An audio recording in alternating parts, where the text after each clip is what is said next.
ಗ್ರಾಮ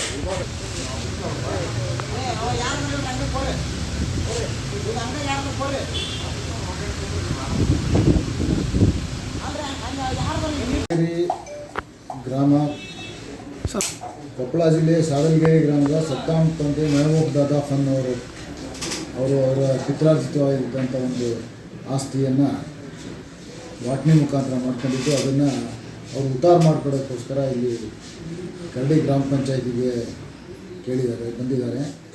ಅವರು ಕರಡಿ ಗ್ರಾಮ ಪಂಚಾಯತಿಯಲ್ಲಿ ಜಾಗಕ್ಕೆ ಸಂಬಂಧಪಟ್ಟಂತೆ 12,000 ರೂಪಾಯಿ ಅದಕ್ಕೆ ಟ್ಯಾಕ್ಸ್ ಕಟ್ಟಬೇಕು ಅಂತೇಳಿ, ಮತ್ತು ಅದು ಬಿಟ್ಟು 4,500 ರೂಪಾಯಿ ಲಂಚ ಕೊಡಬೇಕು ಅಂತೇಳಿ ಇಲ್ಲಿ ಸೆಕೆಂಡ್ ಡಿವಿಷನ್ ಅಸಿಸ್ಟೆಂಟ್ ಆಗಿ ಕೆಲಸ ಮಾಡ್ತಾ ಇರ್ತಕ್ಕಂಥ ಚಂದ್ರಶೇಖರ್ ಬೂದಿಯಾಳ್ ಅವರು ಅವ್ರನ್ನ ಲಂಚಕ್ಕೆ ಒತ್ತಾಯ ಮಾಡಿದರು. ಈ ಬಗ್ಗೆ ನಮ್ಮ ಬಾಗಲಕೋಟೆ ಲೋಕಾಯುಕ್ತ ಕಚೇರಿಯಲ್ಲಿ ಪ್ರಕರಣ ದಾಖಲಾಗಿತ್ತು.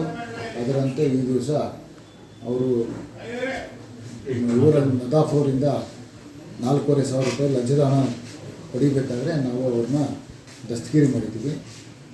ಈಗ ಅದ್ರ ಬಗ್ಗೆ ಮುಂದಿನ ಕ್ರಮ ಆಗಿದೆ.